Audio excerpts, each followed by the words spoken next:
Hello dear students, आज की इस वीडियो में हम बात करेंगे रेफ्रिजरेशन एंड एयर कंडीशनिंग की, और ये एमसीक्यू पार्ट 5 है।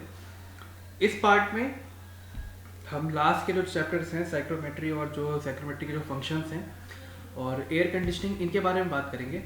इस पे जो भी क्वेश्चंस होंगे वो इन्हीं टॉपिक पे डिपेंड करेंगे। तो आज के इस टॉपिक में भी 20 क्वेश्चन होंगे। तो चलिए शुरू करते हैं। सबसे पहला क्वेश्चन है कि NH3 का रासायनिक नाम क्या है। तो ये बड़ा ही कॉमन क्वेश्चन और आपने इसको केमिस्ट्री में भी पढ़ा होगा। तो NH3 का जो रासायनिक नाम है, मतलब जो केमिकल नेम है, वो एमोनिया है। ठीक है, AMMONIA, एमोनिया। जो रेफ्रिजरेंट होता है वो किसकी तरह कार्य करता है, ये दूसरा क्वेश्चन है। तो इसका मतलब है कि जो रेफ्रिजरेंट है वो करता क्या है। तो रेफ्रिजरेंट जो है वो एक ऊष्मा वाहक का काम करता है। मतलब जहाँ की हमें हीट, जहाँ पे कूलिंग प्रोवाइड करनी है, वहाँ की हीट को अपने में एब्जॉर्ब करता है, इसलिए इसका नाम ऊष्मा वाहक रखा। नेक्स्ट है सोडियम क्लोराइड किसका विलयन है। तो जो सोडियम क्लोराइड है NaCl, वो आपका ब्राइन सोल्यूशन का विलयन होता है। ठीक है। नेक्स्ट क्वेश्चन है रेफ्रिजरेशन प्रभाव COP तथा डैश का गुणनफल होता है। तो इसको चलो यहाँ पे देख लेते हैं। COP जो होता है उसको हम कहते हैं refrigeration effect divided by work done. मतलब कितना आपने रेफ्रिजरेशन, कितना आपको कूलिंग मिला, ठीक है, कितना आपको कूलिंग मिला डिवाइडेड बाय उसके लिए कितना कार्य किया गया, वो होता है COP equal to refrigeration effect divided by work done. तो यहाँ पे रेफ्रिजरेशन प्रभाव क्या होगा, ठीक है, रेफ्रिजरेशन प्रभाव क्या होगा, COP और वर्क को मल्टीप्लाई करेंगे तो वो हमें रेफ्रिजरेशन प्रभाव मिल जाएगा। ठीक है। नेक्स्ट, सापेक्ष COP वास्तविक तथा डैश COP का अनुपात होता है। देखो जो COP होता है, ठीक है, वो क्या होता है, जो आपकी एक्चुअल COP होती है, जो एक्चुअल COP होती है, ठीक है, एक्चुअल COP जो होती है वो क्या होती है, ये आपकी जो COP होती है, देखो एक होती है एक्चुअल COP और एक होती है कैलकुलेट करके जो हम COP लाते हैं। ठीक है। तो एक्चुअल COP हमेशा कम या ज़्यादा हो सकती है, ठीक है, वो डिपेंड करेगा, पर ये कभी भी इसके बराबर नहीं आ पाती, क्योंकि कुछ ना कुछ थ्योरेटिकल मिस्टेक होती है हमारे पास। ठीक है।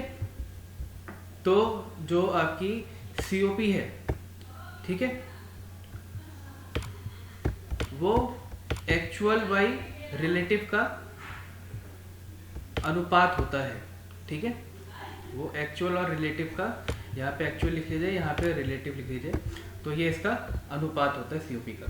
नेक्स्ट क्वेश्चन, वायु रेफ्रिजरेशन में शीतलक माध्यम क्या होता है। जो हमने एयर रेफ्रिजरेशन सिस्टम पढ़ा था उसमें रेफ्रिजरेंट क्या होता है, उसमें एयर ही रेफ्रिजरेंट होता है। उसमें हम ये R11 R13 इन सबका यूज नहीं करते। वहाँ पे हमें हाई एल्टीट्यूड पे एयर खुद ही मिल रही होती है, इसलिए एयर को हम एज अ रेफ्रिजरेंट वहाँ पे यूज करते हैं। नेक्स्ट, उल्टे कार्नोट चक्र में रेफ्रिजरेंट के रूप में क्या प्रयोग किया जाता है। तो वहां पे भी हम वायु का ही प्रयोग करते हैं। ठीक है। नेक्स्ट क्वेश्चन, जूल चक्र में शीतलन प्रक्रम स्थिर पर होता है। ठीक है, तो जूल चक्र में स्थिर दाब पर होता है। ठीक है। सरल वाष्प अवशोषण निकाय में अवशोषक के रूप में प्रयोग किया जाता है। तो वहां पे एमोनिया को ही अवशोषक के रूप में प्रयोग किया जाता है। ठीक। नेक्स्ट, डिहाइड्रेटर के रूप में किसका प्रयोग किया जाता है। तो वो रेक्टिफायर का उपयोग किया जाता है। नेक्स्ट क्वेश्चन, लिथियम ब्रोमाइड निकाय में अवशोषक के रूप में किसको प्रयोग किया। देखो नाम ही यहाँ पे लिथियम ब्रोमाइड है, तो यहाँ पे आंसर भी क्या होगा, लिथियम ब्रोमाइड नमक, जो सॉल्ट है उसी को हम यूज करते हैं वहां पे। नेक्स्ट, तीन द्रव अवशोषण निकाय को भी कहते हैं। देखो ये क्वेश्चन बड़ा इंपॉर्टेंट है, क्योंकि जब भी हम पढ़ते हैं तो हम उसको 3 फ्लूइड रेफ्रिजरेंट के नाम से पढ़ते हैं, पर उसका अलग अलग नाम भी होता है। उसका इलेक्ट्रोलक्स भी होता है, डोमेस्टिक इलेक्ट्रोलक्स भी नाम होता है। तो ये नाम हमें ध्यान देने चाहिए। तो इसका आंसर होगा घरेलू इलेक्ट्रोलक्स निकाय। ठीक है, ये किसके लिए है, 3 द्रव के लिए, 3 द्रव अवशोषण निकाय को दूसरा नाम ये है। ठीक है। नेक्स्ट क्वेश्चन, सौर रेफ्रिजरेशन निकाय में किसका प्रयोग किया जाता है। उसमें जो लो क्वालिटी एनर्जी होती है उसका प्रयोग किया जाता है। ये हमेशा ध्यान रखना, 2 तरह की होती है, एक होती है हाई क्वालिटी और एक होती है लो क्वालिटी।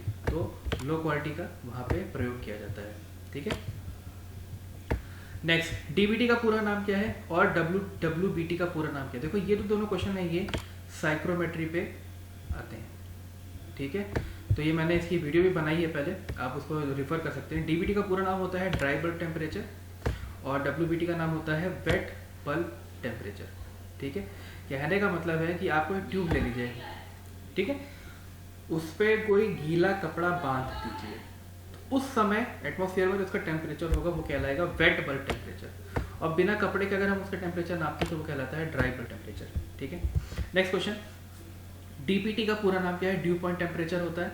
नेक्स्ट, द्रव तथा वाष्प रेफ्रिजरेंट में श्यानता कितनी होनी चाहिए, ज़्यादा होनी चाहिए कम होनी चाहिए, वो यहाँ पे निम्न होनी चाहिए, ठीक है। विस्कोसिटी जितनी ज़्यादा होगी उतना ज़्यादा रेफ्रिजरेंट बहने में दिक्कत करेगा, उतना ज़्यादा वो इवेपोरेट होने में दिक्कत करेगा और कूलिंग होने में दिक्कत होगी, तो उसकी विस्कोसिटी बहुत ही कम होनी चाहिए, ठीक है। नेक्स्ट है थ्रोटलिंग वाल्व में क्या स्थिर होता है। थ्रोटलिंग वाल्व में आपको पता होगा, अगर आपने वेपर कंप्रेशन रेफ्रिजरेशन सिस्टम पढ़ा है तो वहाँ पे आपको पता होगा कि पार्ट 3 से 4 पे जाने के लिए जो प्रोसेस यूज होता है उसे हम कहते हैं आइसोएंथैल्पिक प्रोसेस, जहाँ पे एंथैल्पी कांस्टेंट होती है वो थ्रोटलिंग वाल्व के अंदर ही होता है। जो स्प्रिंग टाइप की जो नैरो साइज में होते हुए जो एलिमेंट होता है उसे हम थ्रोटलिंग वाल्व ही कहते हैं।